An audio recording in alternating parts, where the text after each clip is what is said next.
लोकशाहीचा बुलंद आवाज, रिपब्लिकन वार्ता महाराष्ट्र। भोकरदन तालुक्यातील धावडा येथे ओबीसी समाज बांधवांची चिंतन बैठक। ॲडव्होकेट शिरसाट यांनी केले एकतेचे आवाहन। भोकरदन तालुक्यातील धावडा येथे ग्रामपंचायत कार्यालयात आज दिनांक 23 नोव्हेंबर 2025 रविवारी ठीक 10 ते 12च्या दरम्यान ओबीसी समाज बांधवांची चिंतन बैठक उत्साहात पार पडली।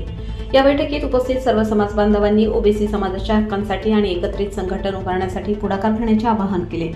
बैठकीत बोलताना ॲडव्होकेट एच.एफ. शिरसाट यांनी केले आहे। तसेच ओबीसी समाजातील ऐक्य, संघटन व जनजागृतीची गरज अधोरेखित केली। त्यांनी सांगितले की समाज पुढे नेण्यासाठी सर्वांनी एकत्र येणे अत्यंत आवश्यक आहे।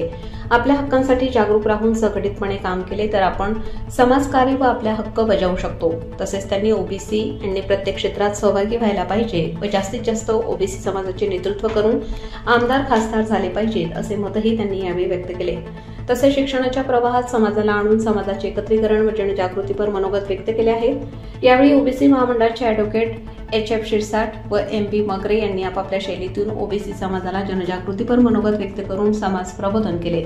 तसेच या चिंतन बैठकीत ओबीसी समाजाची सध्याची परिस्थिती, हक्क, शैक्षणिक व सामाजिक प्रश्न तसेच जनजागृती मोहिमांवर मनोगत व्यक्त करण्यात आले। समाजातील तरुणांना संघटित होऊन सामाजिक कार्यात सक्रिय होण्याचे आवाहन करण्यात आले। यावेळी प्रमुख उपस्थितीत पत्रकार हरिभाऊ बोराडे, पत्रकार जाबेर शाह पठाण तसेच धावडा गावातील विशाल लव्हाळे, शिवाजी मोकासरे, संतोष भागवत, गजानन बोराडे, सुनील बोराडे, राजू भागवत, भाऊलाल वैरी, अहमद मिस्तरी, जेलर, रतन निकाळजे, दहीगावचे माजी सरपंच प्रकाश सुरडकर, सुभाष वेल्हाळ, संदीप टेंभरे यांच्यासह शेकडो समाज बांधव या कार्यक्रमाला उपस्थित होते।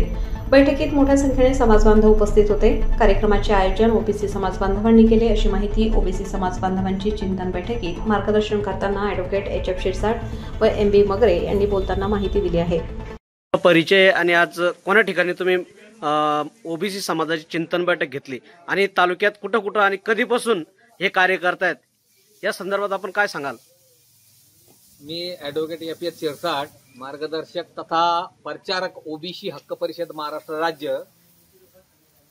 आम्ही आमच्या टीमच्या माध्यमातून जालना जिल्ह्यामध्ये विशेष करून ही ओबीसी प्रचाराची आणि जनजागृतीची मोहीम राबवित आहोत।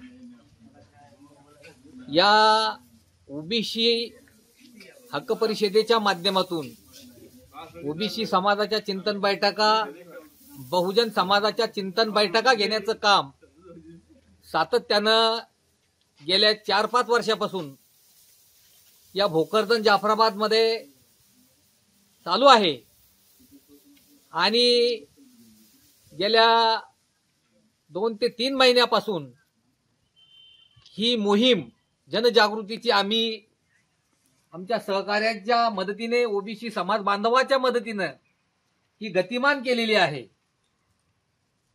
यामध्ये विशेष करून माझ्यासोबत आमच्या टीममध्ये प्रामुख्याने संभाजीनगर वरून एम.बी. मगरे साहेब हे सुद्धा यामध्ये सक्रिय आहेत आणि म्हणून या ठिकाणी या ओबीसी समाजामध्ये जनजागृती व्हावी, त्यांचे संविधानिक हक्क, अधिकार हे त्यांना मिळायला हवे, त्यांचे जे काही राजकीय जे काही आरक्षण आहे याचं संरक्षण होणं गरजेचं आहे आणि म्हणून या आमच्या संघटनेच्या माध्यमातून आम्ही जे इथं समाजापर्यंत जाऊन या ठिकाणी त्यांच्यामध्ये त्यांचे हक्क, अधिकार याची जागृती करण्यासाठी आणि त्यांना संघटित करण्यासाठी या ठिकाणी आम्ही प्रयत्नरत आहोत।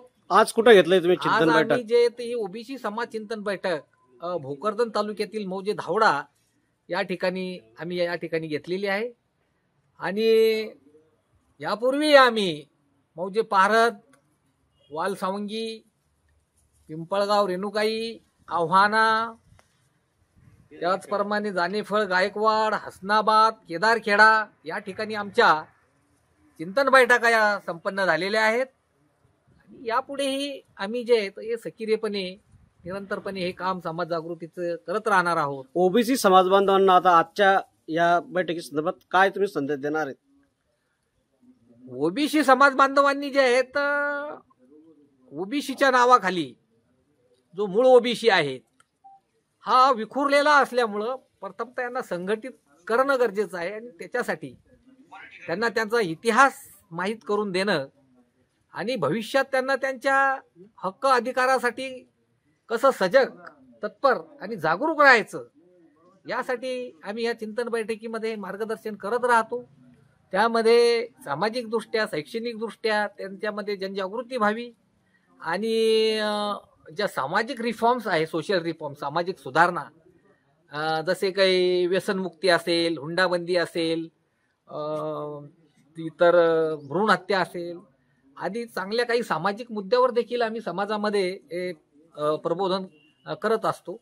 तर या माध्यमातून जे येतं समाज जर जागृत झाला तर निश्चितच तो मुख्य प्रवाहात आल्याशिवाय राहणार नाही आणि म्हणून समाजाप्रती आम्ही सजग आहोत, समर्पित आहोत आणि त्या भूमिकेमधून आम्ही हे कार्य आमचं जनतेच्या सहकार्यावर, समाज बांधवांच्या सहकार्याने या ठिकाणी चालू आहे. लोकशाहीचा बुलंद आवाज महाराष्ट्रासाठी प्रतिनिधी राजू शहा, भोकरदन, जालना.